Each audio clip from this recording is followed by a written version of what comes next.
இது மகிமை நேரம். கிறிஸ்துவுக்குள் மிகவும் பிரியமான மகிமை தொலைக்காட்சி நேயர்களே, இந்த மகிமை நேரம் நிகழ்ச்சியின் வழியாக மீண்டுமாக உங்களை சந்திப்பதில் மிக்க மகிழ்ச்சி அடைகிறேன். கர்த்தர் கொடுத்த இந்த நல்ல நேரத்திற்காக தேவாதி தேவனை நான் ஸ்தோத்திரிக்கிறேன். எத்தனையோ பேருக்கு இந்த நேரம் கிடைக்கப்பட்டும் பயன்படுத்த முடியாமல் இருக்கிறார்கள். ஆனாலும் கூட ஆண்டவர் இந்த நேரத்தின் வழியாய் உங்களை சந்திக்கும்படியாக உங்களுக்கும் இந்த ஒரு நல்ல நேரத்தை கொடுத்திருக்கிறார். அதற்காக கூட தேவனை நான் ஸ்தோத்திரிக்கிறேன். இந்த வாரம் முழுவதுமாக ஒரு முக்கியமான ஒரு தலைப்பை குறித்து நாம் தியானிக்க இருக்கிறோம். இந்த நாட்கள் நாம் வாழ்ந்து கொண்டிருக்கிறதான இந்த மார்ச் மாதம், ஏப்ரல் மாதம் போன்ற நாட்கள் என்றாலே ஆண்டவருடைய சிலுவை பாடுகளை நாம் அந்த சிலுவை பாடுகளுக்குள்ளாக கடந்து செல்கிறதான லெந்து நாட்கள் என்று சொல்லப்படுகிறதான நாட்களை நாம் அனுசரித்து கொண்டிருக்கிறோம். அநேகர் இதில் உபவாசிப்பது உண்டு. அநேகர் தங்களுடைய வாழ்க்கையில ஏதோ ஒரு காரியத்தை, ஒரு மாறுதலை ஏற்படுத்திக் கொள்வது உண்டு. அநேகர் ஆண்டவரோடு கூட இன்னும் தன்னுடைய உறவை பலப்படுத்திக் கொள்வது உண்டு. ஆம் பிரியமானவர்களே, அப்படிப்பட்டதான ஒரு காலம்தான் இந்த லெந்து நாட்களின் காலம். இதற்கு ஒரு வசந்த காலம் என்று கூட ஒரு பெயர் உண்டு. இந்த வசந்த காலம் என்று சொன்னால் அது உண்மையான ஒரு அர்த்தம் என்னவென்று இருக்கிறது என்று சொன்னால், ஆண்டவருடைய அன்பு மலர்கிறது. ஆண்டவருடைய அன்பு மலர்கிறதுனால தான் இந்த லெந்து நாட்களை நாம் வசந்த காலம் என்று சொல்லுகிறோம். கர்த்தருடைய அன்பு நம்மிடத்தில் மலர்கிறது, நம்முடைய அன்பு ஆண்டவரிடத்தில் மலர்கிறது. இப்படியாக அன்பின் பரிமாற்றம் நடக்கிறது. இந்த அன்பின் பரிமாற்றத்தில் இந்த லெந்து நாட்களை நாம் செலவிடுவோமானால் இதற்கு பின்பதாக வருகிற காலங்களில் நம்ம ஆண்டவரோடு கூட நல்ல பலமான உறவுகளை வைப்பதற்கு மிகவும் ஏதுவாக இருக்கும்.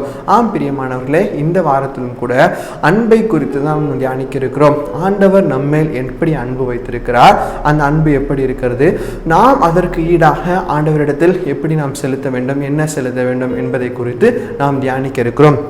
வேதாகமத்தில் ஒரு வசனம் இப்படியாக சொல்லுகிறது. 1 யோவானின் புஸ்தகம் 4வது அதிகாரம் 7வது வசனம் சொல்லுகிறது, அன்பு தேவனால் உண்டாயிருக்கிறது என்று சொல்லப்பட்டிருக்கிறது. 1 யோவான் 4:7 ஏனெனில் அன்பு தேவனால் உண்டாயிருக்கிறது. ஆம் பிரியமானவர்களே, இந்த அன்பு யாரிடத்திலிருந்து உண்டாயிருக்கிறது? தேவனிடத்திலிருந்து உண்டாயிருக்கிறது. அவரே அன்புக்கு காரணராக இருக்கிறார். இன்னைக்கு ஒருவேளை நம்ம அநேகரிடத்துல அன்பை தேடி அலைந்து கொண்டிருக்கிறோம். எங்கே அன்பு கிடைக்கும், எனக்கு அன்பு இல்லையே என்று சொல்லி மனிதர்களை தேடி அநேகர் அன்புக்கு அலைகிறது நாம் பார்க்க முடிகிறது. ஆனால் வேதவசனம் சொல்கிறது, அன்பு தேவனால் உண்டாயிருக்கிறது. அது எப்படிப்பட்டதான அன்பா பாருங்கள். லூக்கா 15வது அதிகாரம் 20வது வசனத்தில் ஒரு சம்பவத்தை வேதாகமத்திலிருந்து நாம் பார்க்க முடிகிறது. ஒரு தகப்பனுக்கு 2 மகன்கள் இருந்தார்களா, அதில் ஒரு மகன் வழி விலகி சென்று விட்டான். அவருடைய சொத்துக்கள் எல்லாவற்றையும் அழித்து விட்டு அந்த மகன் ஏதோ ஒரு பாதையில் சென்று விட்டான். ஆனால் அந்த மகன் திரும்ப வரும்போது இந்த தகப்பன் அவர் ஓடி சென்று அந்த மகனை அழைக்கிறார். லூக்கா 15:20 நாம் படிப்போமானால் அந்த மகன் தான் இந்த தகப்பனிடத்தில் ஒப்புரவாக வேண்டும். ஆனால் அந்த மகன் வருகிறார். அந்த மகன் வருகிறத தூரத்தில் பார்த்த அந்த தகப்பன் இவர் தானாகவே ஓடி சென்று அந்த மகனை அரவணைத்து அந்த மகனை கட்டி தழுவி அந்த மகனுக்கு தேவையான எல்லாவற்றையும் செய்கிறார். இது பாருங்க, முந்தி அவர் அன்பு கூர்ந்தார். இப்படிப்பட்டதான அன்பை தான் ஆண்டவர் நம்மேல் செலுத்துகிறார்.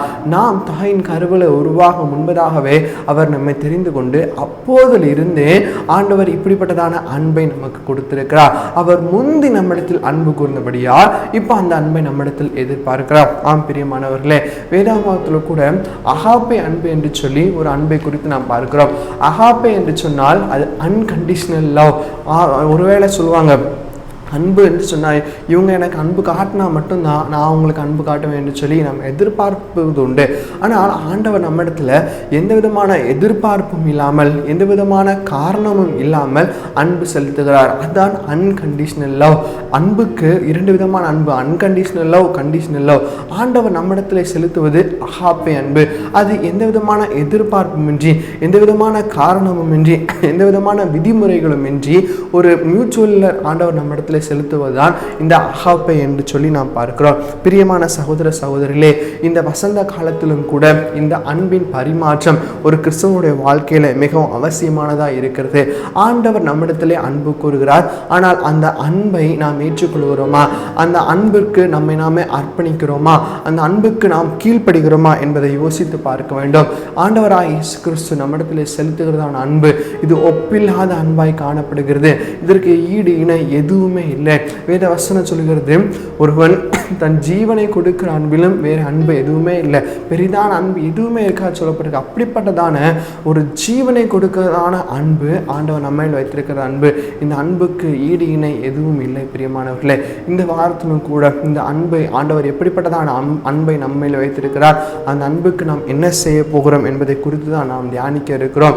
அன்பு தேவனால் உண்டாயிருக்கிறது. இந்த அன்பை நாம் புரிந்து கொள்ள வேண்டும். இந்த அன்புக்கு பாத்திரவான்களாய் நாம் நடந்து கொள்ள வேண்டும். இந்த அன்புக்கு பாத்திரவான்களாய் நம்மை நாமே அர்ப்பணிக்க வேண்டும். அன்பு அது ஆழம், அகலம், நீளம், உயரம், இது எல்லாவற்றையும் நாம் புரிந்து கொண்டு நடப்போமானால் ஆண்டவருடைய சொந்த பிள்ளைகளாய், ஆண்டவரோடு கூட ஒப்புரவாகி ஆண்டவரோடு கூட ஐக்கியமாகிற பிள்ளைகளாய் நாம் இருப்போம். அப்படிப்பட்டதான காரியங்களை கர்த்தர் நம்மிடத்தில் எதிர்பார்க்கிறார். அதற்கு நம்மை நாமே அர்ப்பணிப்போம். வேறு எங்கேயும் அன்புக்காக அலைய வேண்டிய அவசியம் இல்லை. வேறு எங்கேயும் அன்பை தேடி செல்ல வேண்டிய அவசியம் இல்லை. ஆண்டவர் உண்மையான அன்பை நம்மிடத்தில் செலுத்துகிறார். அந்த உண்மையான அன்புக்கு பாத்திரவான்களாய் நாம் நடந்து கொள்வோம். அந்த உண்மையான அன்பை புரிந்து கொள்வோம். மனிதர் காட்டுகிற அன்பு அது மாய்மாலமான அன்பு. மனிதர் காட்டுகிற அன்பு அது அழிந்து போகிற அன்பு. உலகம் நம்மிடத்தில் கொடுக்கிறதான அன்பு இது மாய்மாலமான அன்பு.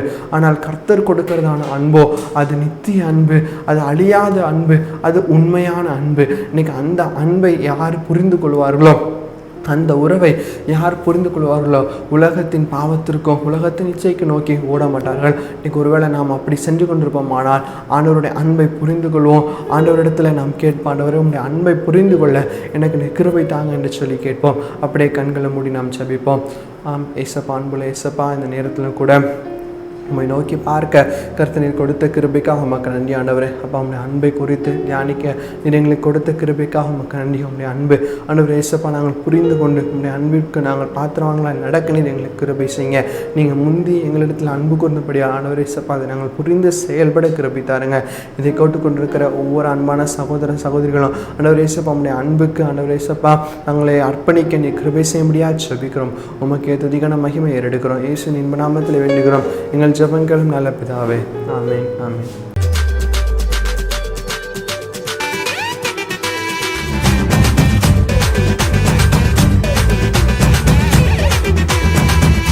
மகிமை